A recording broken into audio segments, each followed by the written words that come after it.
Captain's log, Stardate supplemental. Welcome to Stardate Supplemental, Star Trek podcast show about the ships not named Enterprise. We are your hosts, the brothers Weems. I'm Kyle Weems. And I'm Conrad Weems. Yeah, you let me say it without saying Knights, so I'm very proud of you, by the way. I usually save that for the end, I'll have you know. Well, that's good. As long as you save it for the end. We made it, Conrad. I need a real green Show screen. 2. Live Still the episode, Christmas tree in the background. Technically our third ever live episode, but you had to be And he was on there the for the first inside. one. He was there. That's true. Million Kale, That's he true. was in the crowd. He helped with the trivia. The few lucky individuals to see us live on stage, honestly, one of my favorite things ever. And post-pandemic, I plan to drag Django and the Comic Shop Boys out and do. We'll do a battle, like, you know. I got to come up with a clever name, you know, something like, the Perfectly Acceptable Podcast versus Stardate Supplemental, and then like both of us podcast live at the same time. So just call it like Wolf 359 Part 2. Yeah. Well, like Batman versus the Borg. I mean, I'm sure that they'll be in. We're going to have to workshop that. I'm going to be completely honest with you. But it would be a lot of fun to do. That was fun, even though we had no slides. Remember how we had to describe Cardassian bondage gear with no visual reference and half the audience not knowing what a Cardassian is? We're like, okay, imagine a gray human with a spoon for a forehead wearing leather straps with a ball gag. I mean, that's like a lot to throw down, I think. In some ways, it was better because of you struggling to describe it to the audience. So I just kind of was like leaning into the absurdity over on the side, having a little too much fun with that. But it's also a shame because I saw all the slides you prepared, and they were so lovely. Great slides. They were great. I spent, I'm not even joking, 8 hours on those slides. 8 hours. And that is what came of it, was that they didn't show. We didn't even have any merch, I have to be completely honest. That was a problem. No Although merch. I do believe that episode got us some formal chastisement from our dear mother because she thought that we were abusing poor Chief O'Brien. When I should point out that Miles O'Brien is possibly my favorite Star Trek character. Yeah, so background story, everyone. Miles O'Brien, family man, one of the few families in Star Trek that has both a mother and a father. We're actually O'Brien fans, right? But we didn't go easy on them not because of the O'Briens themselves, but because of the way they wrote O'Brien stories. You know, they just went out of their way to be mean to Keiko as authors. Well, I think. Here's the thing: O'Brien had it was a lot of fun when it was O'Brien and Bashir and stuff. But if Keiko was around, often they would write them in like, you know how it is. Well, if we're going to show a couple on screen, there's conflict. Otherwise, why would we show it? I think, honestly, though, part of it is, as Chameleon Kale just said, he must suffer. I mean, O'Brien suffered in everything on Deep Space Nine, so why would his marriage be any different? Well, to be fair, he is an Irishman, and if you put an Irishman on, he must suffer. It seems to be, I don't know if it's the Catholicism or some sort of strange bias against the Irish. It's like, oh, we got an Irish character? Yeah. Well, let's make him suffer. Let's add some just angst, some ennui. You know, just it was really a whole thing. I have to be honest. I'm wearing this hat because my hair's horrible and I like hats, but it's got this like ball cap like bit right here, so it's like a baseball style. And so when you got this band on top, it just like pushes the metal down on the top of my forehead. Yeah, no, that's why that's why I don't wear a hat in these, even though I like to wear a hat out. Okay, so in response to the comment here from Outer God, only couple without conflict, Dax and Worf, which is why they killed her. True, also because she wanted off a season early so she could jump into a new show. But let's be honest. As a bartender. The question is, what is their couple power name? Is it Dorf or Wax? Okay. Either's better. You know, Conrad, I need actually to put in a poll extension. I was going to do that, but we really should ask the audience, Dorf or Wax. Chameleon Kale votes Dorf, and I have to be honest, it's got a great ring to it.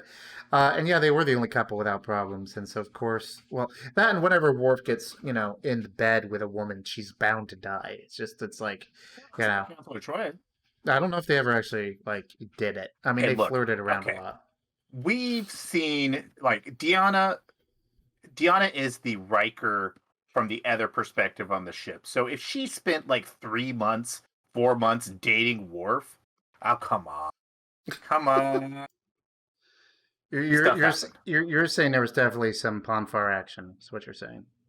On Yeah. far action. Well, get crazy with it. Look, I don't know any of the other alien races' sex styles. Okay, so we know there's Ponfar, and we know how humans do it. But doinking is a weird way to say it. So I mean, we had, Winking. yeah, Well, they've got three different cultures, traditions to draw on. You've got the Beta Z, and they get freaky. And then you've got we the know that human. much. Yeah, Like Deanna's mom makes it clear that Betazoid women are not shy not about even a little. desire, not even a little bit. But I do like the proposal of warks. Warks.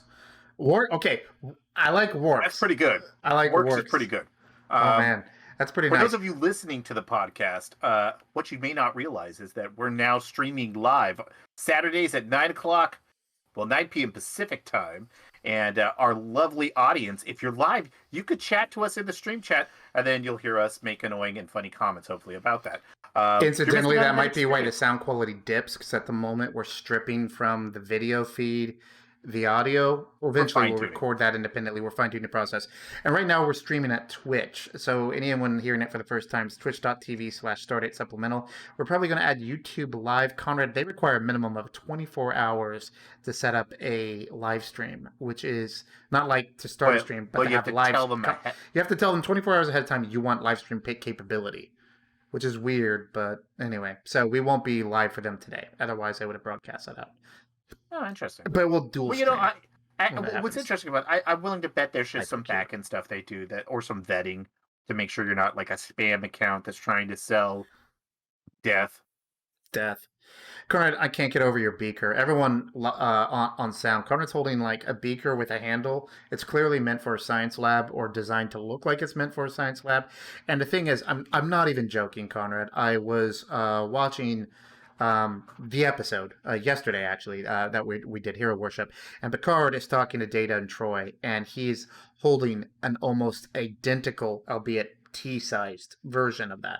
And I'm like, do they just go to surplus science stores to buy the props for their cups? And it's just, they really leaned hard into weird, unusable cups. Considering the era they were shooting it, it's completely likely they were just like raiding Bill Nye's set for stuff. Was that the same studio? I don't know. I like to pretend. So is this an Erlenmeyer flask, or is this a French press coffee maker, Conrad? So, to the comments to both, what it is, it's very close. This is a cold brew press. Oh, But hipster. I have better I cold approve. brew solutions now. So basically, I threw away the plunger, and then I'm like, this is a perfectly good space age drinking vessel. I'm keeping this bit. Nice. Because my preferred form of coffee is cold and black, unless it is the appropriate holiday season in autumn, in which case I drink pumpkin spice lattes. I don't care how basic that makes me. It's delicious, and I like joy. There was this great college humor skit about people calling people basic for enjoying clearly enjoyable things. Like, it's all right to like pumpkin spice latte. It's basically milkshake in a glass. So whatever, have fun with yourself. And by the way, again, I said this last week. I'm going to say it again every time this comes up. I literally only have mason jars for cups in my house. I'm not saying I'm proud of it. I'm not saying I'm not proud of it. I'm just saying I bought into the jars as cups thing when I first moved into my new situation, the lovely place, and wanted to get rid of a bunch of old stuff, so I ended up with a bunch of mason jars. It's just how it went. And I don't regret it, other than the fact that I need more blue mason jars or something. Yeah, see, Outer Gods knows where it's at. Agrees with me. So yeah. I actually like the mason jars that have the handle on them, or I just kind of want like the glass. Got more random stuff behind the Don't just dangerous start. this curtain. You're Shaking also. No, my case. I'm so glad you made it. No. The the like frosty beer steins. Like you could serve any beverage in that. That's meant to be cold. Well, Connor, one of my favorite lines that made me laugh on Oh gosh, Lower Decks. By the way, Lower Decks, the first season. Anyone that hasn't seen it, it's fun. I loved it. It's a love letter to Star Trek: The Next Generation. It is dorky. They are definitely not Starfleet's best, but it is very self-referential in a very clearly loving way. Especially Well, after it's season both. episode one's rough, and then it's all good from there. But Conrad, when he's trying to impress the hot science officer that he's dating, and he's having a panic attack, and he all dresses up to be cool, and he goes to the replicator and he orders beer, hot. No, cold. And I'm just, I don't know why. Just that moment. It's like it would let you order it like that. It's just this bubbly. Ugh. There's like somebody like Ensign Nelson. He's down on deck 18. He's got a big mustache, and he orders his beers hot because he's like trying to start a trend. He's like, "Look, guys, you don't understand how the heat, like about 80 degrees, it brings out the hops in a way that." Now, here's the thing: Is this the kind of thing that happens with a lot of Lieutenant JGs? They try to make their mark, get a little weird. Yeah, try, but they just miss, right? Like, some people get the right mark where it's like, like what's Will Riker doing? He's like, I've got a trombone. I know my way around a kitchen, and I'm wildly enthusiastic. And then there's the guy who's like, hot beer. But the funny thing is, think about it. The replicator not only could make hot beer, but it would still be perfectly carbonated. Like, because it's not like it had to boil the beer. It synthesized it into existence. So, by the way, how loud is the background keyboard? Is it audible? I don't hear anything. Oh, Does anybody else hear anything? I hear it. So I'm just glad you don't. That's great. See? Fantastic. Oh, yeah, she's in the stream. Whispering, it's wife of the show, Janae. So beer is your second meme. Hot beer. We could even call that. Well, by the way, I have to warn Dustin. Pobtoon is the official episode name for last week. So, Pobtoon. I hate to tell you. Is that what we called it? Because he misspelled it, Pobtoon. Oh man, now we're at the point where it's not just me trying to say stupid stuff. No, although the audience can say stupid stuff. When we get around to releasing it, the Last Disco Fighter. It better be named The Last Disco. Okay, I don't remember which one that is. The Time Travel Pod? We're still catching up, so we're going to release that in like March. Although eventually we'll catch up on it because we can do this a lot easier weekly, right? So, you're now part of our lore forever. Connor, we do this for a few weeks in a live format. We could probably get the wiki working again, is what I'm saying. So I've got a question for you. I've been listening to it's a podcast I listen to out there called the What If Podcast. It's two dorky guys in Minnesota that talk about like Bigfoots and aliens and stuff, but they don't take anything seriously because they don't believe any of it. But they always start off like with the first 40 minutes of their show. Where their thing is because of COVID, they're like, what brought you joy this week? They explicitly try to go out of their way. Because let's be honest, these times being what they are. It's a really it's not even like it. You know what brought me joy this week? The inauguration. It went off without a hitch. That poet laureate, the young woman that did it, she spat fire. The fact that nothing blew up. I mean, I don't want to drag the real world too much into here, but it was good. Amanda Gorman, thank you for having that name on deck, Case. She was amazing. That was amazing. Caught me off guard. I love good poetry. I think the thing that brought I dabble. The thing that brought me joy about it though was, I mean, in addition to having like a real president again, like regardless of everything else, like somebody who's like, guys, there's like rules and systems and stuff. Let's engage. But there was, I'm sitting there watching it because I'm, it's like early morning, getting ready. I'm like working, like the timing of everything like that, but I've got it on me on the computer, and I'm sitting there. And I'm like, they're like, okay, we're gonna do the national anthem. I'm like, is that Lady Gaga? And I'm like, you know that, like, it's like, and I'm like, all right, sweet. Where they're like, we're gonna get Lady Gaga up here to do the national anthem. That was pretty cool, and of course she nailed it. So what brought you joy this week, Conrad? Well, I mean, we're doing that. If we're making this thing, let's do it. Lady Gaga singing the national anthem. No, I'll just say engage 20 times, Case. Engage. She said she'd take a shot every time we said engage. Okay, so this is gonna be like, nerdy dad, but I think the biggest joy for me, aside from Lady Gaga singing the national anthem, letting me know that the world was going to be okay. That was like my sign. I'm like, okay, it's gonna be okay. What? There are no B. These aren't B-listers. He's got the real people. No. Tell me your tell me your joy. Come on. No. So my beautiful baby Lloyd. Oh man, we got to get him on the screen here. He's But getting anyway, more and more interactive. I don't have a standby picture. I'll have to add one. But you tell me about Lloyd. And it was a little thing this week. So like, there's this point where they go from being like little crying, stare at you, milk eating machines that poop. Right, and you're like, which he okay, you're absolutely adorable, is, and I just so we're love you.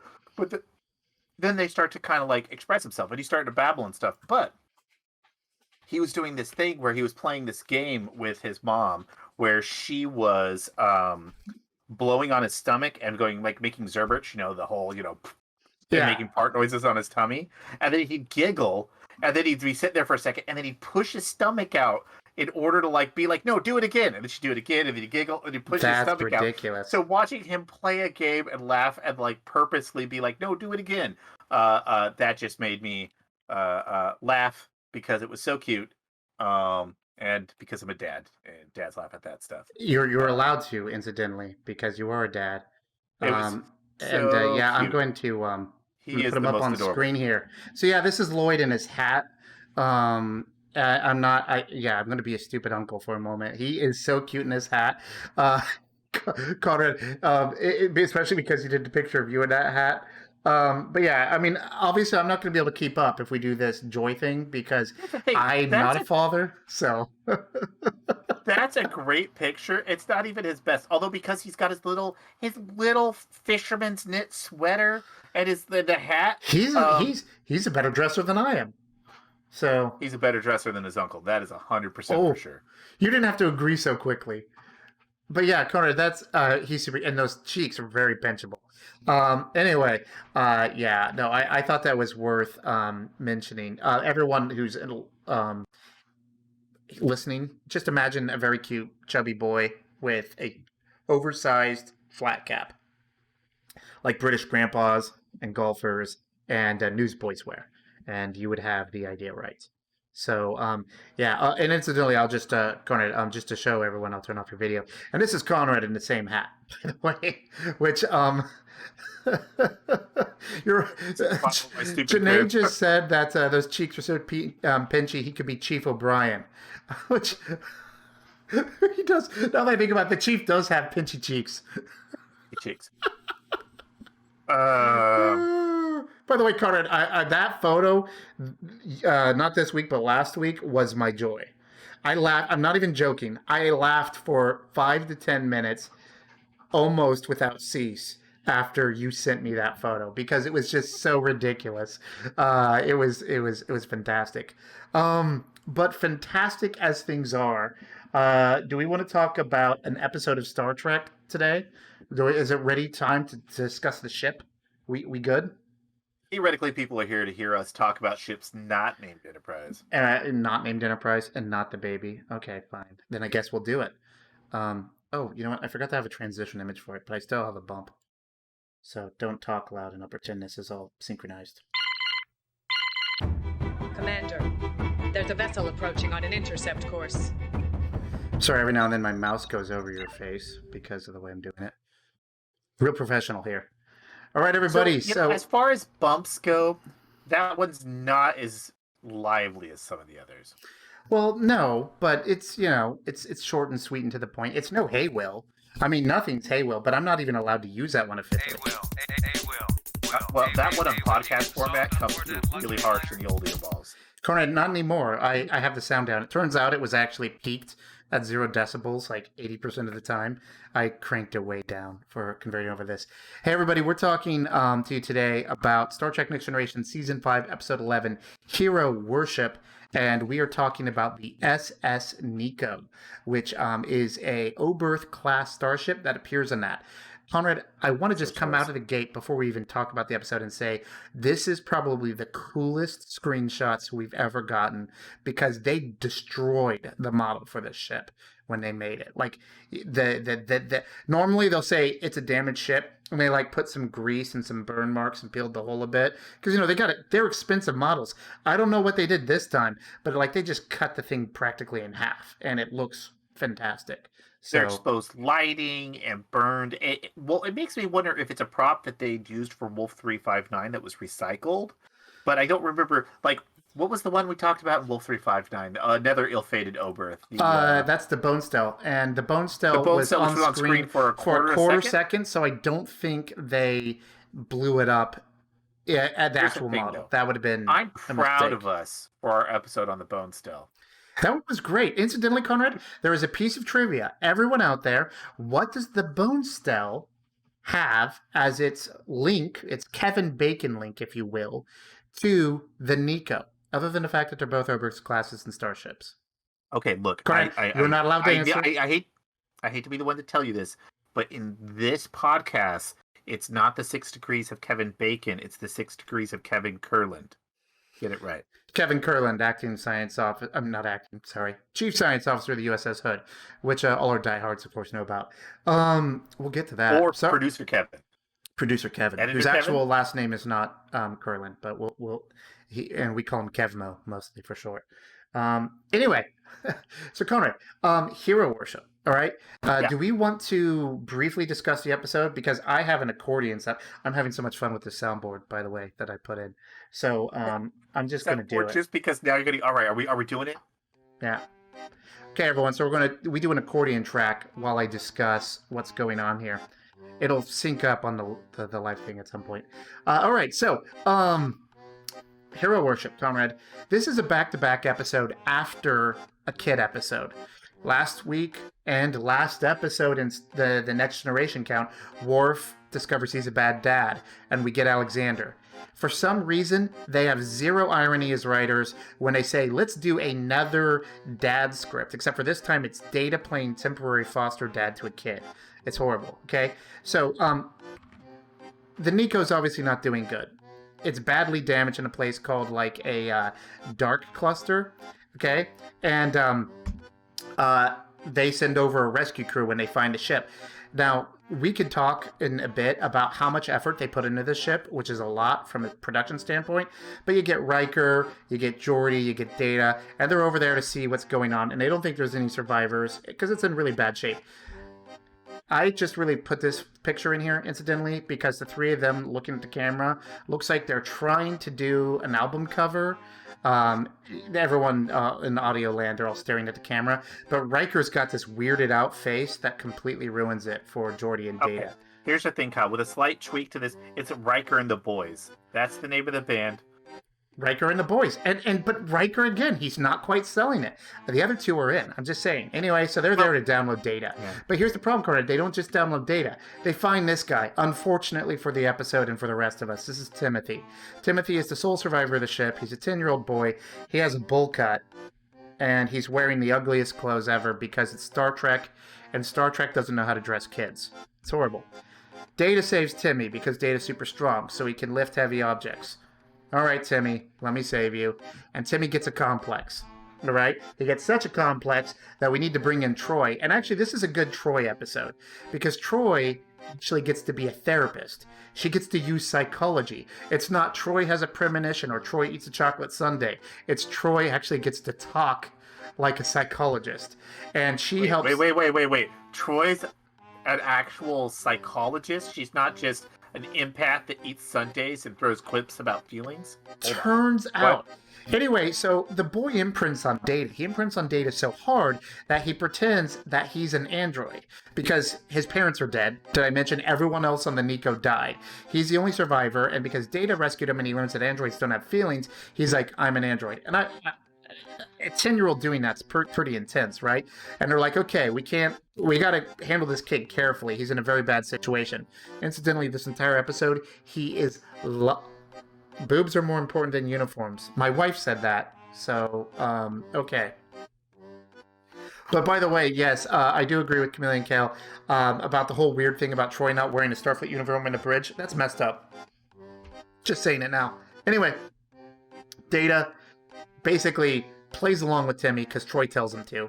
And Timmy spends like half an episode pretending to be an android and eating ice cream. Like, that's literally all he does, is eat ice cream and pretend to be an android. And, I mean, it's a pretty good life, right? And the whole time he's also lying and saying that aliens attacked the ship. And he gets really kind of like, they got purple helmets and phaser rifles, and it's very clear the aliens did not attack the ship. There's no sign of anyone on it. And so they decide that oh, by the way, and then there's this guy. Drives me crazy. Look at this guy. This teacher, all right? This is the teacher that's teaching Timothy for like I don't know, 2 weeks he's on the ship. And that is the worst outfit I've ever seen on an adult in Star Trek The Next Generation. Also, like 2 years ago, this actor defrauded a couple of old people in Colorado out of $100,000 in cash. Weird fun fact. A little bit of trivia. Right? Anyway. It is Star Trek chat. Yeah, I'm like going to be teaching like wave surfing on the holodeck later, but first, kids, we got to get through health ed, okay? Just listen to Coach Chad. Unlike Miss Kyle in the previous episode, which, by the way, strong name, Chad here doesn't have a canonical name. He's credited as teacher, and it shows. That's the best face he has the entire episode. Anyway, I had to bring him up. Also, another example of a bad outfit. This is great radio. He's wearing this horrible green jumper with a green knit thing underneath it. But the reason I captured this screenshot, Conrad, is the guest quarters have windows that look into the hall. That's kind of cool.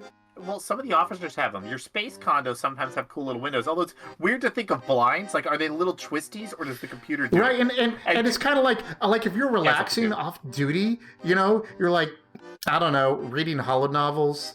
Well, I guess you don't read a holo novel. And then you've got it twisted up. Tell me something, Kyle. This outfit, aside from the fact that he's got green matching shoes, very impressive. But it's all green. I'm wondering, does this not scream a little bit of Huck Finn to you? They want to give him a stick with a little bag attached and send him on his way. That's so clear. I don't blame them, by the way. Okay, anyway, and then really what comes down to is the Enterprise decides to go into the Dark Cluster to figure out what happened to the Nico. And there's these gravitational waves that damage the ship more and more. And this is mid-shake. You notice how it looks like Worf's going to cat vomit off the edge of the guardrail there? I mean, he looks like he's got a hairball, which with that hair, I think that's a real possibility. So everyone on Audio Land, Worf's leaning over his little station, and his head is way forward with his hair, and it's mid-shake, but the screenshot really captures the feeling. He's going to do that noise, that cat noise, that... Yeah, and everyone here who's a cat owner, you know exactly what I'm talking about, and I apologize. You can hear the pump kicking in, they have to pump it up first before it can come out. Yeah, they get the secondary. Anyway, so it's a whole bad pump system. So the point is, because the kid's been lying to them and they don't know what's going on, it's only at the last minute that they realize that instead of turning on their shields to stop the gravitational waves, all they have to do is turn them off. Which, by the way, I don't know how the scientists responsible for gravitational phenomena on the Enterprise could miss that, because that feels like that's not a thing. Here's the thing. I know there's not a science officer on the bridge because, I don't know, they weren't cool since Spock did it. But, well, Dax was a science officer. But you have a whole civilian wing of scientists, let alone all the actual scientists. And they're just up there being like, you know what? And then there's the Nico, the Vigo? The Nico? Ship's called the Nico. The Nico. And then they got the Nico, which is a science ship specifically studying phenomenon like this. And they're like, you know what? Probably could just keep cranking the shields. I mean, it's probably not causing the problem. Keep cranking the shields. Anyway, so all this happens, and Ugly Boy, I'm sorry, he's actually a perfectly normal-looking boy, of a horrible outfit, discovers he's a real human boy after all, learns how to cry, decides he doesn't need Data anymore, and everyone lives happily ever after. That's the plot. Okay, so now you know, and we will never discuss it ever again. Dun, dun, dun, dun. We need a the more you know star with right. That would be smart. So now that we've covered what happened, it's time to look at where it happened. Conrad, I think honestly, from a standpoint of the shows we've done, the Nico has some of the largest amount of time on it. The entire cold open practically happens inside the ship. We have this killer view of it up close. Riker and Geordi and Data go through about 2 or 3 sets worth of wreckage. Remember our discotheque ship all the way back in season 1 of TNG? This same amount... The Batris. Nailed it. Batris. Which, incidentally, is a Tyrellian transport that, for some reason, it's the first time they introduce Klingons in Star Trek. They give you the Batris. Well, anyway. Great actors in there, incidentally. The Klingon That's the lead of that is later the Admiral in the Enterprise show, boring you. But this has at least 2 Battresses worth of wreckage inside it, I think. You see it from several different angles, Conrad. They really tore that model up. They have that, I don't know if that's red lighting, or I think it's actually just probably paint that they did, and they just highlighted it in a way. It looks so good. So this is an Oberth-class ship. We've seen these before. Should probably briefly mention that. It's a science ship that's very small, right? It's like 1/16 the size of the Enterprise by volume, and it's got a weird double deck design. We've got the saucer section with an extended sort of rectangular addition up top, that sort of primary hole, and then we've got the secondary hole underneath it. And instead of them having a traditional sort of connecting neck, we've got these the warp nacelles actually directly attached to the saucer section, and then they have their little connectors down to the secondary hole. So, like, the warp nacelles attach on Pobtoon style, to coin the phrase. But like getting down to the secondary hole again, like there's no way a turbolift actually gets down there. It is all Jeffrey's tubes. But we have to assume a turbolift does happen because they reference the fact that main engineering is in the secondary hole in this episode. Yeah, but did they take a turbolift to it? Well, how else would they go back and forth between main Kyle, engineering? Much as we discussed with the insanity that is a Romulan starship and the woes of life of an engineer on there. Especially Because considering the weird device hollow it's center supposed of to it. be, and the windows we see, if there is a turbolift that slips through those chutes, it's got to be a wild ride. Is all I'm saying. they don't really clearly care how you get from A to B. Like the people who made the model, they're like, whatever. But it's something. Transporter that's main job is to do, where you literally do a site-to-site transport. So, it's like, I got to get down to the secondary hole, you go to transporter room 2, and they just beam you down. So what's interesting about this ship, Conrad, is the Nico, and before I talk about the wreckage, has, first off, it's the SS Nico. I think it's like the only time we have what is clearly a Starfleet ship that has a LACA's a U on its designation. It also doesn't have an NCC registry. It has an NAR registry, which is used a few times throughout the series, but usually for like random transports. And also the shuttle that was in Wesley's final episode with the budget Han Solo guy, the Nineveh. Right. So Yeah. it's not the first time we see a Starfleet ship with the SS. It's not even the first time we see Oh, well, an we did have the Oberth-class. SS Tchaikovsky, which is also an Oberth-class. But the Vico doesn't even have an NCC. It's NAR 18834, and that's really nerdy. But it's like it's like NAR. By the way, no one knows what NAR stands for. They never break that down. Now that I think about it, I don't know That's more than NCC. a little strange. Yeah, right? So it may not even technically be a Starfleet ship, which is weird because it's like it's Federation and it's scientists, but it's doing that thing with the scientists where you've got like the gray jumpsuits. But in addition to it, I guess I should flip this back, look at it. So there's a wreckage scene when you come in. They've got a pretty good like look where they've got like green lights. They've got a bunch of fog machines going. They throw all sorts of big pieces of plastic that are meant to look like rebar and broken crates and all that. And it's all good. But then they move on from that to a second area where they've got like a pretty decked out TNG style computer interface. And I swear the red alert lights from the original Enterprise. Like I'm showing you on the screen right now. And they are flashing on and off in the video version of it. But it's like, what's up with that? Because those are like old school, like TOS lights. I'm just saying. Well, considering how, the red alert monitor that we see back there, there is some of that. What's interesting is you see some of the shots of some of the areas they're in. I'm confused how everybody's dead, and it's like, one 12-year-old boy who's alive. When there are rooms that have perfectly working life support, the room isn't exploded. Like, the one living person we find, like, is a boy under a pile of girders. Pile of girders. No, but it's strange to me because I'm like, wait, nobody's in these other rooms. But you had a shot here earlier, which I wanted to comment out. In addition to the soft mood lighting that the Nico We're talking has, about which, this by the one way, here? yes. So there's a shot here where we got Riker and the boys, And there is some great club lighting. This looks like a nightclub that they're going into.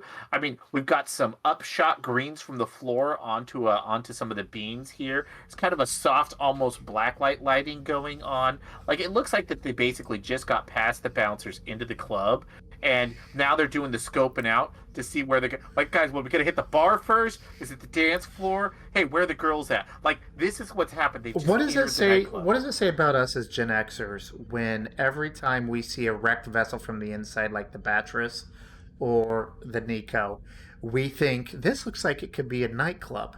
Like that's kind of a comedic take if you think about the implications of that. That's true. Well, yeah, no, that's true. But it's. I don't know if it's the lighting of the smoke. There's something about Gen X nightclubs, I guess. But no, seriously, they come in. I'm like, I'd go to that club. I'd give it a try. What's the theme here? They're ready to go. But unfortunately, for them, it's not. But I love the. I wonder if it's only because the ship's all shot up that the lighting is like this, or is the Nico like the captain's like, hey, you know what, guys? What we're gonna run the ship light a little softer, a little darker. We're just gonna chill with it. Right, and then I just have another shot here that I'm showing part of what I guess is near main engineering, and all the I beams that are collapsed. In this case, Data's just deadlifting one to show off, and I just really like Brent Spiner's face while he's doing it. It's like, whatever. But I agree. The lighting and the structure and whatnot. Like I said, they put a lot of effort into this set. We spend so much time on the Nico compared to so many other ships we've had to deal with. Garnet, we've spun elaborate fantasies out of a quarter second on screen, or 8 seconds of dialogue with no pictures. The interesting part about the Nico is, though, despite all this, we have 0 names for anybody. Except for Timothy. We don't know his last name. We don't know the name of his parents. We don't know any of the officers. But the ship itself, we get a lot of treatment for. We even get to see diagrams. So I'm passing this in here. They spend a lot of time on camera on this top-facing diagram, which is showing all the blown-out sections, and then the secondary section. And you can see kind of the implication almost that the warp core kind of leads up into the primary hole, which makes no sense because there's nothing there in the center. It's like, is that supposed to be a ladder that they're highlighting? I don't know. Probably the primary computer core, and then the secondary computer core. I've seen similar looks on some stuff. Right, but because only the side Pobtoon connections are there, I don't know if that's going to actually connect properly. I have to wonder about the Vico, just because when you're a dedicated science vessel that supposedly got great sensors and everything like that, and you're in this star cluster, and you run into this phenomenon that destroys your whole ship, I'm like, are these things that unknown? Do they not have crazy fancy sensors and stuff like that? Some of the stuff that they pull off in Star Trek, and then it's like, well, then the ship flew into a place where by turning on the shields, they all died. Well, that is funny because this is like there's one of at least 7 Worf says that they know about and have studied, and also gravity is like we don't know exactly how gravity transmits. Like is there a graviton particle or is it a wave, right? But we know how it affects the universe very well, like very, very well, to the point that we can put mirrors with lasers miles apart, and cancel out the vibrations from passing pigeons, and then still have enough accuracy to measure black hole mergers. And that's in the 20th century, 21st century. But the 24th century, 21st, yeah, I caught on. I'm old. But the 24th century, you figure they'd be like, okay, it's hitting. We need these gravity shields on. And then it's like, but you clearly didn't. In fact, it made it worse. That's a probably pretty easy thing to test with probes. I call BS. They've created space warp drives. Meanwhile, the Romulans are flying around with captured artificial black holes to make their ships run. And the whole thing's fueled by antimatter. Right. And there's entire cults of space elves that have telepathic powers that can talk across space and time, let alone. So you got all that, but then they're like, hey, this fairly well-known phenomenon, gravity, and star clusters, whatever, dark cluster. I'm like, what is a dark cluster? Is it full of dark matter? Is it they never even really explain what a dark cluster is. I'm like, it looks like just like a nebula. I don't know. Then they fly in there and their shields kill them. And I'm like, this is a popular one even. It's considered the old. They've studied it before. And I'm like, nobody's ever flown into it. that's a thing. So I don't. I don't have a good answer for you, other than, of course, the writers, who are very rush people making 26 episodes a year, were throwing literally stuff at the wall. And we're lucky it didn't end up like Doctor Who, where they're just, it's wibbly wobbly, deal with it. They pretend to come up with excuses, and sometimes it doesn't work, right? So it's just, okay. As far as the rant guitar music goes, do you have the rant guitar? I don't have the know. rant guitar here, so You need the rant guitar. No, I mean, Corny, the closest I've got so far is this. Hold on, I gotta turn my audio down. Yeah, you would have heard yourself say bum bum bum bum bum bum bum. That's her in-credit thing. I don't have the guitar yet. I'll find the rant guitar and put it on the card. You need my rant guitar. No, what's interesting, I mean, I know that the whole plot is just like, the B plot is the nebula, and the A plot is a boy wants to be an android so we can put Data on. Like, it's basically like Data's Day Part 2, except for instead, Data's Day Part 2, Data adopts a boy for like 2-3 days and teaches him how to paint and how to love again. It's not a great title. I got to be honest. You're really. But I mean, I feel like they're workshopping it, right? They're like, okay, so at some point, Data's gonna drink. We'll have him eat a dessert, and they're like, cool. Does he like it? No, he's an android. He doesn't care. He's like, he'll just talk about bubbles and stuff. We'll have Data, the boy, paint stuff. Well, Data's gonna paint a photorealistic like country farm side, and the boy's gonna paint his feelings. And well, Data will try to clumsily encourage the boy to talk about them, but he won't. Oh, okay. Well, so he's like, is Counselor Troy going to help the boy and bring him out? No. Why would the counselor help him? We're going to have the android with no emotions teach the boy to love again. But Conrad, hear me out. Here's the sad part. And again, we're now getting into Enterprise territory instead of thing. Data was a better dad than Worf in this episode. Last episode, Worf, horrible dad. This episode, Data, actually, Data's very attentive to the moods and problems. Okay, it is a low bar to set, Chameleon. You are right.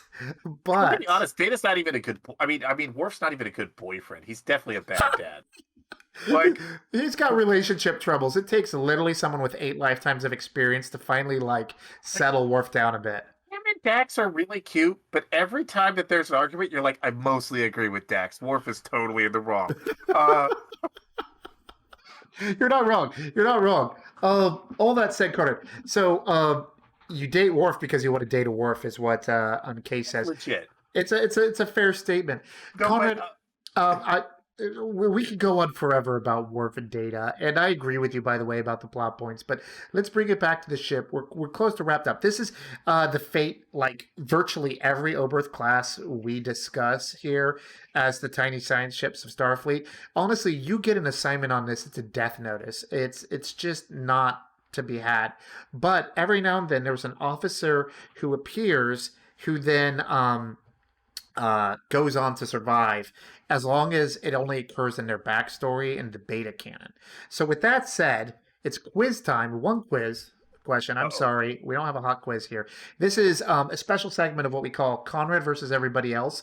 Conrad, I am going to be expanding it. So to everyone, and if any of you get this right, and I know that there's Wikipedia and a memory off and all that, but without consulting that, this is going to be a tough one because this goes into the beta. But I kind of hinted at it earlier. Conrad, the USS Bonestell, okay, was a ship that we had in the Battle of Wolf 359. It's only on camera for a quarter of a second and then explodes. It is an Oberth-class, and a previous Federation officer that appears in one of the canonical shows spent some time on that ship, according to beta novel, right? So in the beta canon. Okay. Now, what officer appeared on the Nico, it's one of those O's, before later going on to appear in one of the Star Trek shows? Everybody? Okay, see, this is rough. Because anyone that can throw that out there. Well, if they throw it out there, they don't see the answer. Well, then don't look, Conrad. Don't look at the chat. I was going to put my answer into the chat to you without cheating. See, here's the thing. The Bonestell, I know, right? Like, I know who that is. Who is it? Well, for the Bonestell, it was Captain Janeway. All right. Okay, so it was Captain Janeway. So, Nico? For the Nico, what Federation officer on Voyager served previously on the Nico? I hope it's not Captain Janeway, because that would be That would be horrifying. And no, Oberth fortunately, classes it's you have to not get true. assigned to before you know your career is dead. And then You they have give like her... a 1 in 5 chance here, Conrad. I know. Actually, it's I like know. a 1 in 3. I mean, our obvious choices are people that previously served in Starfleet who are on the Voyager crew who have names. So that's like Tuvok, Paris, Chakotay, and that's it. Because Harry's first assignment is Voyager, and B'Elanna previously never served on a Starfleet vessel. So it's obviously either Tuvok or Chakotay, right? And I'm gonna go with Tuvok. And what does the audience think?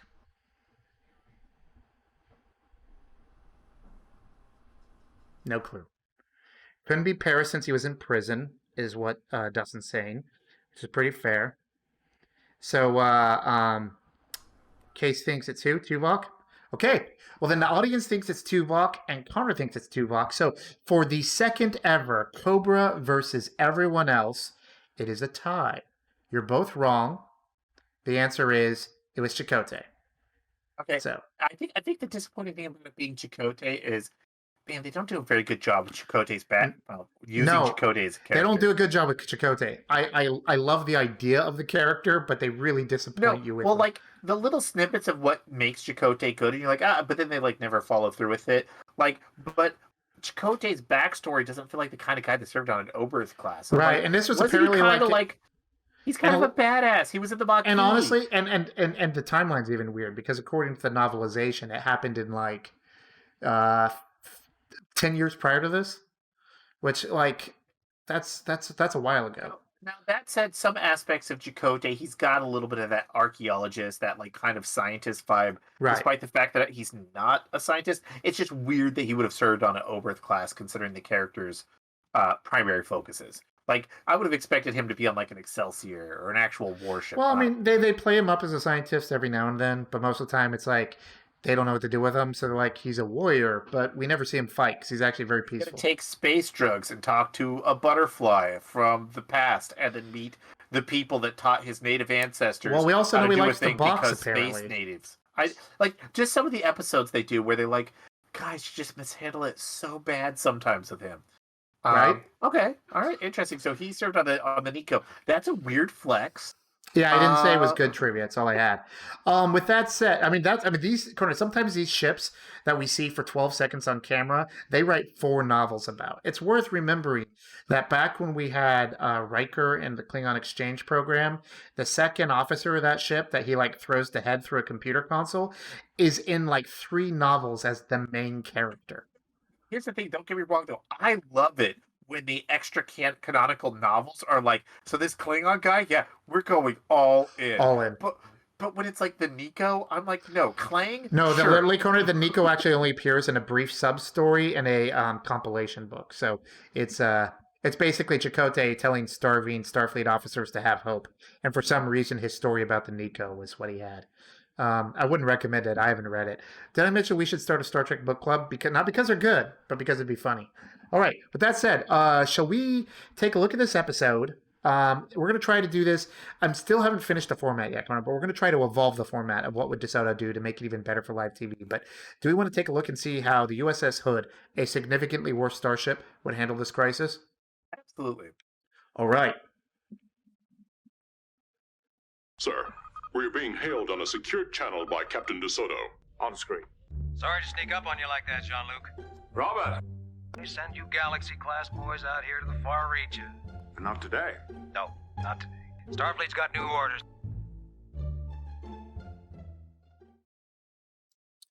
All right, Conrad, it's that time of the evening. Usually we're both a couple of nightcaps in where we sit back and we ask ourselves, what would DeSoto do? I did a little write-up to make this a little easier because we're still introducing our live people to this, and I want to keep it crisp. I want to keep it snappy. But in what would DeSoto do, we ask ourselves this. Well, let me face this towards the thing. What if the episode... Sorry. What would a starship other than the Enterprise do to handle the episode we just watched? After all, the Enterprise is Starfleet's flagship. It's a top-of-the-line vessel with the best of the best that the fleet has to offer as its crew. Oh, and it has data. Data. who's only the strongest, fastest, smartest person in the entirety of the fleet. No biggie, right? But what if the episode was handled by another ship? Let's say the Enterprise is busy, and that ship's going to be far from its glory days. Consider the USS Hood, which is referenced often in The Next Generation and Deep Space Nine, and actually shows up in the first episode of Star Trek Next Generation.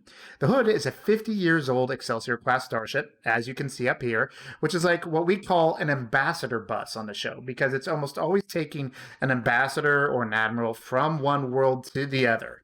It's not exactly a top-of-the-line ship. There's no Brave New Worlds going on here. And Conrad, it is definitely also not a top-of-the-line crew. How could it be, right? I mean, we're talking not about the best of the best, the Enterprise's Rat Pack. We're talking about a motley crew that includes, it is definitely a workhorse past its prime. We've got Captain Robert Bobby D. DeSoto. He's a cowboy of a diplomat who prefers bourbon and fishing over Earl Grey and Shakespeare. Those of you watching the show live, you saw the face on screen. That is canonically Bobby. I'm sorry to tell you that. Bobby's greatest ambition is to become the president of the Federation someday, and he will schmooze anyone and everyone to get there. Okay, the first officer is Commando Viggo Mortensen, time-displaced actor turned Starfleet officer. It's a long story, everybody. But see, in Season 1 of Star Trek Next Generation, Episode 9, The Battle, where Picard clearly calls for an off-screen Viggo. Do you know any other Viggo? Connor, do you know of any other Viggo? No, of course you don't. Viggo is obsessed with Klingon food and culture. He threw himself into the weirdness that is the 24th century, etc. I mean, what else would you expect from a guy who was literally like role-playing as Aragorn in between takes the entire time he was in New Zealand, right? Ghostbusters 2 apparently has a guy named Viggo. Okay, we'll have to look into that. Also, second officer is Longo. This picture, he looks great, right? He also played on the Enterprise's Parisi Squares team with Tasha and Worf back in Season 1. That's canon, by the way. And he enjoys the freedom and breeze that comes with the Scant. The Scant is the early TNG uniform, which is basically the unisex miniskirt, and he rocked it, by the way. We also should mention the Hood's chief security officer is Lieutenant Callis. She's an Andorian because, Conrad, we always need one weird-looking alien in the crew. She's got Vigo's back on away missions, and she likes to stab people, which, hey, who doesn't? Dr. Bork, he's a Vulcan, in case that wasn't obvious with a name like Bork. He's boring and pedantic, but he also distills alcohol in the sickbay for medicinal purposes, Bones style. So I guess he's not all that bad. And then, of course, there's B.G. Robinson, the Hood's chief engineer and Longo's wife. I like to think of them as the Paris-Torres power couple of the crew. She previously served on the Enterprise as a transporter chief, so she's basically a prettier O'Brien. I'm sorry, Miles, but it's true. And then finally, we've got Lieutenant Kevin Curlin, who we named in honor of Kevin, our sound engineer. He is the Hood's chief science officer. The Hood's not good enough to get a Data or a Dax to answer all the questions about parameciums and stellar fragments, so instead they get this guy. His son, Jake, was the Hood's Wesley back in the day before they threw him off the ship to go to Starfleet Academy. Jake once, in the main series, actually jacked a shuttlecraft. Apparently, they're unlocked, and you can just do that. So he was a bad boy, not a nerd. Unfortunately for Jake, Kevin, his dad, is a nervous, single dad who's trying his hardest to fill really big boots. I kind of feel bad for Kevin, Conrad. We don't go easy on him. And my apologies to Kevin, our sound engineer, who listens to us make fun of him by proxy every time he edits his show. Anyway, these are the poor folks, the average Joes who are serving on a beer-tier starship at best, and they know it. And yet they're often called on, in this segment, to do A-class missions. So we get to see what misfortunes and hijinks aside. Conrad, I'm still condensing that. It's going to get much zippier. But even then, that was like, not bad, I'm going to say. It was like 5 minutes. 5 minutes. You introduced every character. And I didn't tell us something about the space janitor Daniels, Ensign Lynn, the show off, or Tom, the bullion who likes nachos. Tom's kind of my favorite. Conrad, Tom is the huge favorite. He's the huge crowd favorite by a wide margin. Well, not even compared to Crewman Daniels. I mean, I love the idea of somebody whose job is literally vacuuming like an entire deck because, again, there's so much carpet on these spaceships. And Crewman Daniels is the guy who's got that job. You go up, you enlist, you join engineering, and then you spend like 8 hours a day, every day, vacuuming the endless carpets that coat a deck. It's just, I mean, there's probably a whole shift of engineers that are just janitors. Absolutely. But that's the White Oak there. This is the Akashi White Oak that I'm pouring real smooth right now. Very smooth. No, all right. So The Vigo timeline is an important note to new listeners. We've got some new listeners. Because Which is the why reason I'm we call going it the through the Vigo full thing. timeline is because of displaced actor turned first officer, Starfleet hottie, Commander Vigo Mortensen. See our episode, Domjot, what the Domjot boys. The Domjot boys, yeah. About J and J, John Luke and Jack Crusher, hanging out, being swag, and hanging out with their boy Vigo, who put together a little speakeasy on the Stargazer. But then we carried the fun forward, and he's still around in our time, and he is now part of Robert DeSoto's. It's kind of like the Kelvin timeline, but cooler. Let's be honest, right? Well, for one thing, less lens flares. Dang, nailed it. Okay, you owe me a Coke, Jinx. All right, so Conrad, I've got leading questions for us this time to kind of make this pop. Okay. So first off, the Enterprise can't go on this little mission because Picard has just learned about a very unique chess piece that comes from an ancient Romulan dig site in the neutral zone, and so he's redirecting the entire ship to go dig around for more chess pieces because, as we know, archaeology is his jam. And they kind of like slowballed that in around season 3, but by season 5 now, it's pretty clear that's what he's after. So when the ship is missing, they decide, okay, we got to find the Nico, which I keep calling the Vico, and we'll send someone. So we're going to send the Hood.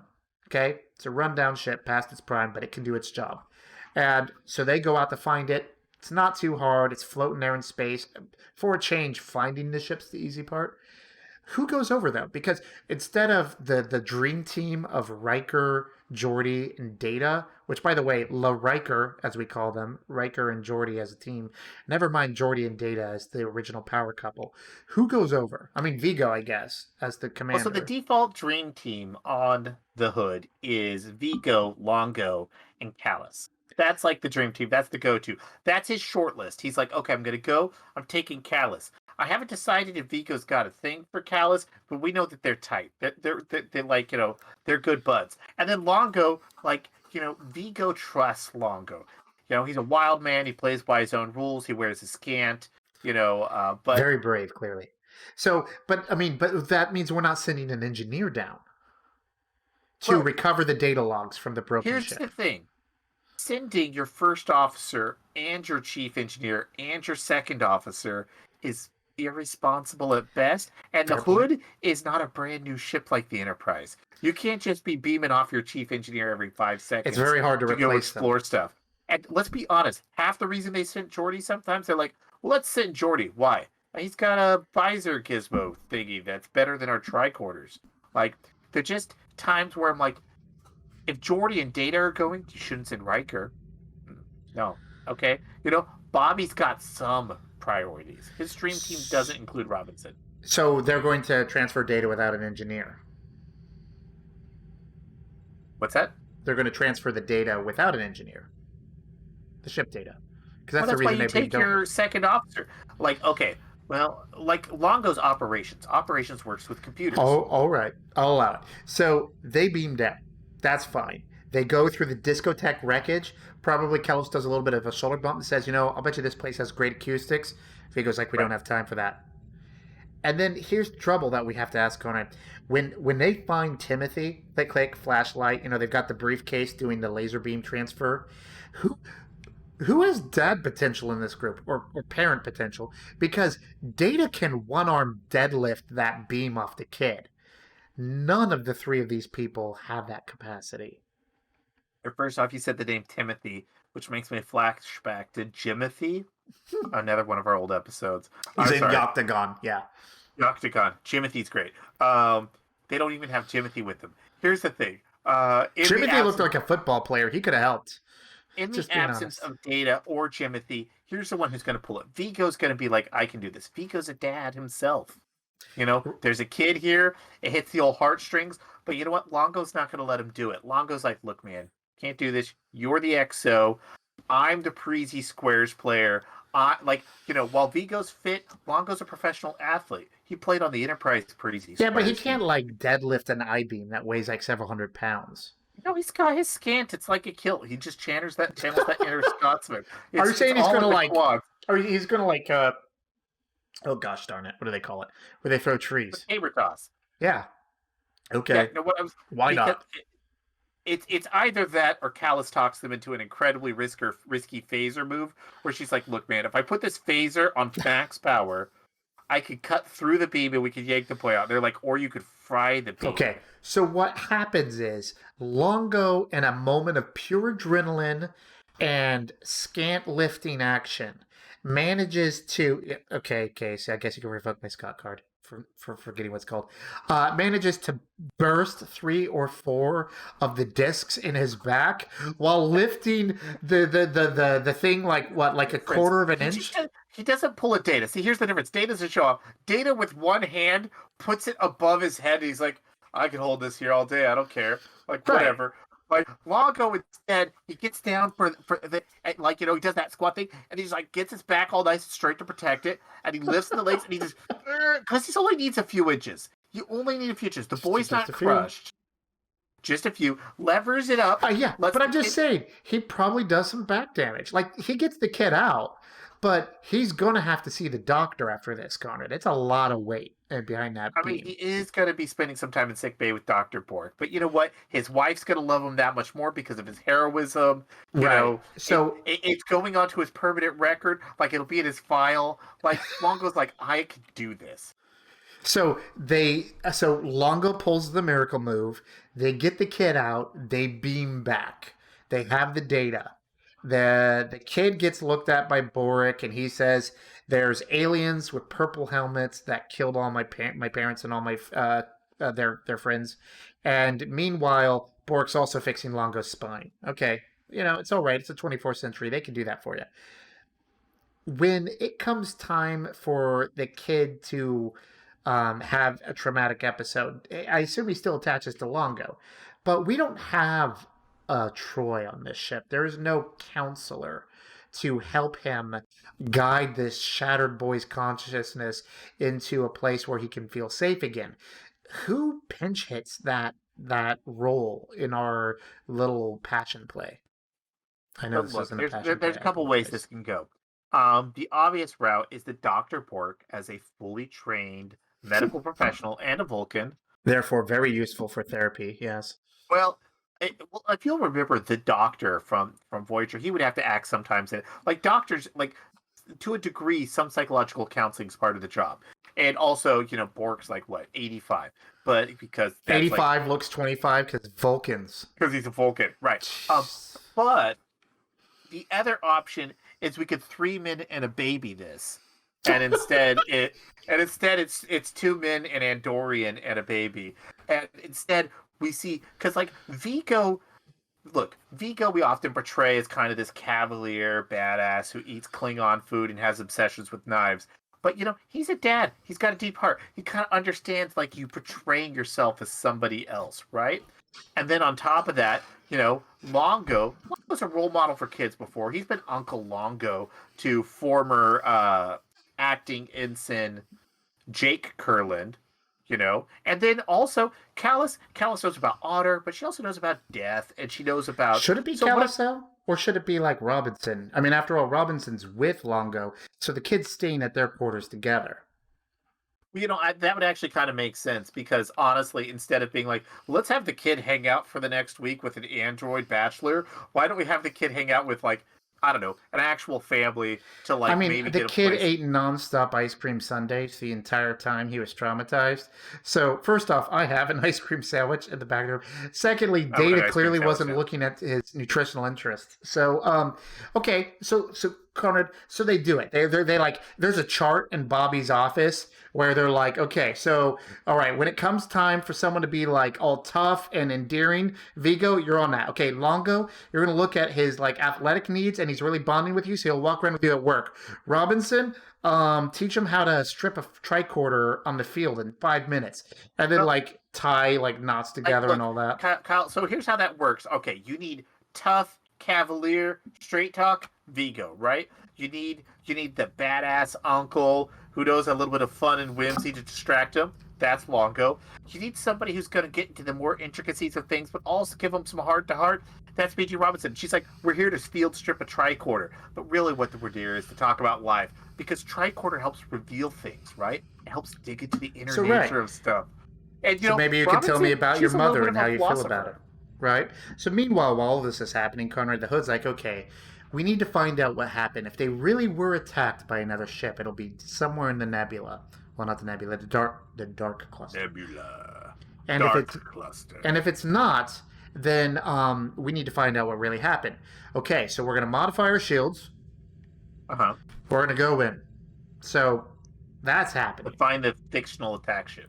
And it, slowly building up, shaking as it's going, right? And meanwhile, do the three of them have what it takes to help this kid move away from the sort of shattered? In a lot of ways, I think the answer is yes, because he doesn't have this android personality to like cement to hide his feelings. Instead, there's a lot more crying, nightmares. So what's his wake up moment? Is it like is he forced to dress up in one of those blue Parisi Squares outfits with Longo, and like go and like do the weird pyramid run that sport involves? As far as I can tell, Conrad, it's There's like lacrosse. three story. It's like lacrosse with a laser ball and a mini pyramid.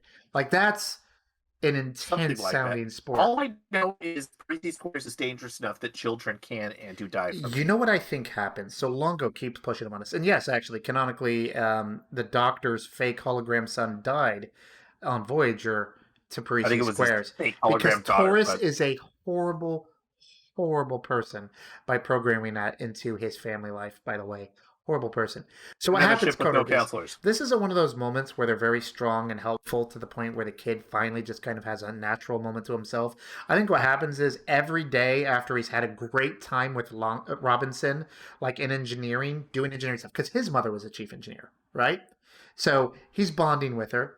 Vigo's kind of cool because his dad was a second officer on a ship and all that. And granted, not first officer.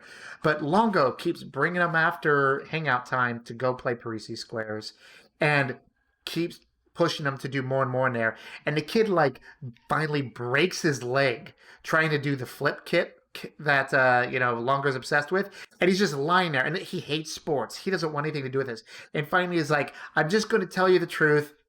There weren't any aliens. The ship blew up when I accidentally touched a control panel. It's all my fault. They're dead. Please stop trying to like me and bond with me. I don't want to play sports. I think that's how it ends. He just has a breakdown, just a moment. Like, no.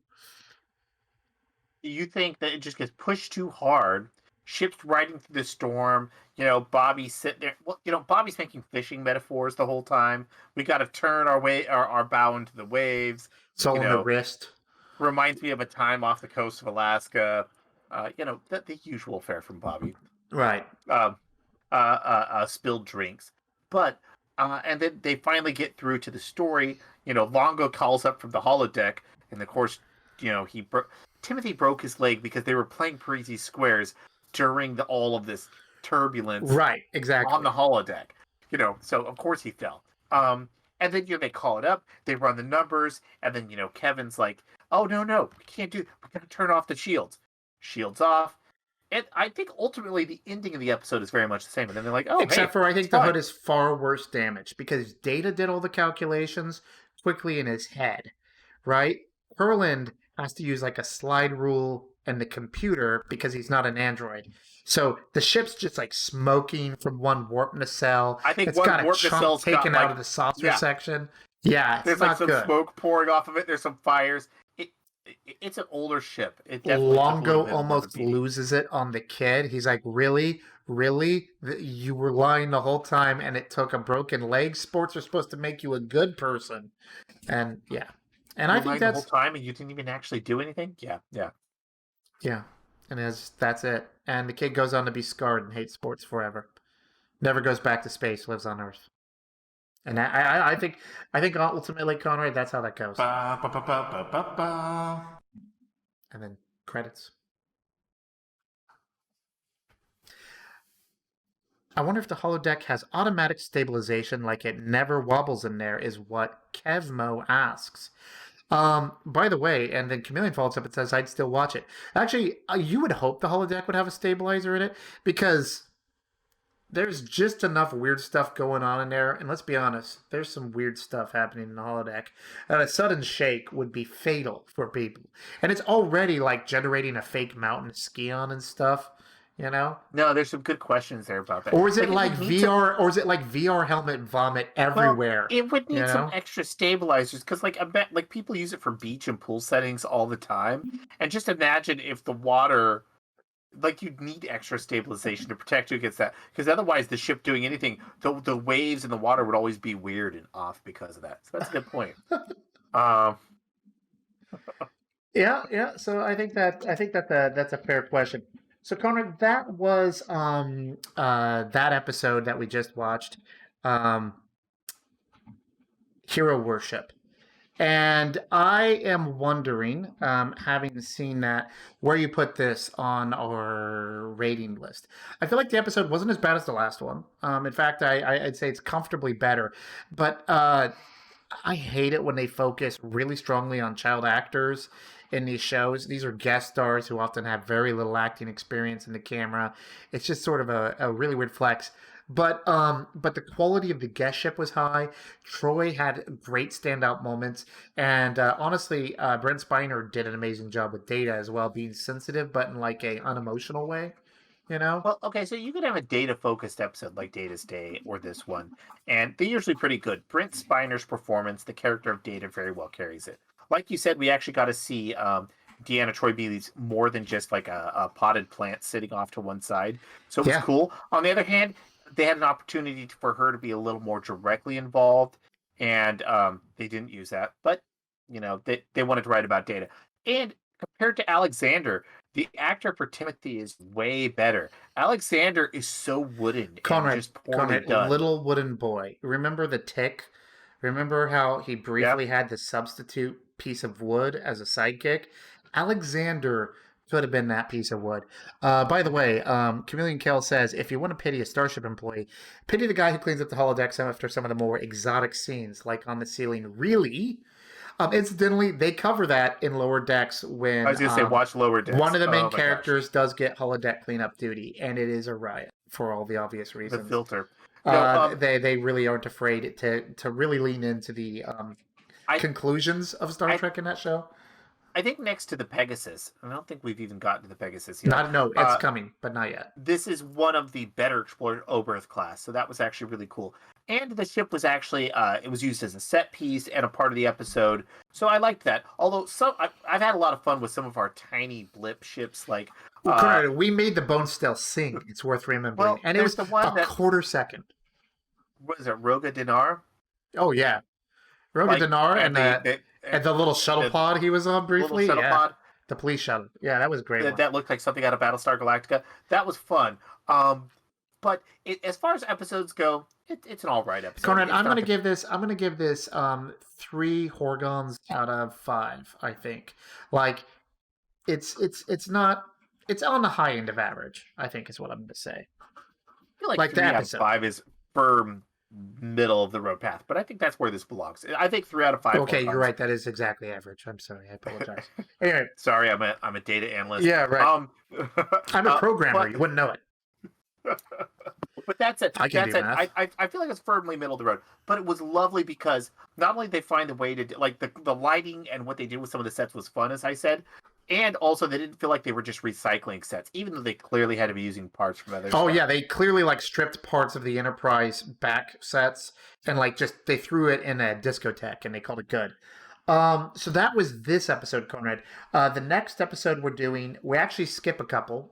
We have 2 episodes without any new ships, and then we're gonna do Star Trek Next Generation Season 5, Episode 14 next week, and that is Conundrum.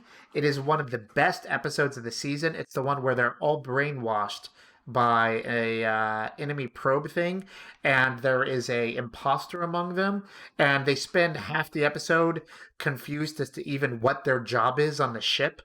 Worf temporarily thinks he's a captain. Data thinks he's a bartender. Riker and Ro Laren, who's on the episode, have a romantic fling. Yep. And even when they figure out who they are, they don't know what they're doing. We're going to be looking at the Lycan Alliance military and the Satarans.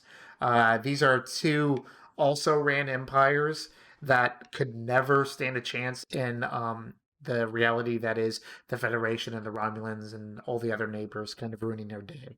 And the ships that we see there. So that's going to be a really like a really like a mouthwash episode after 2 kid episodes back to back. It's a lot of fun.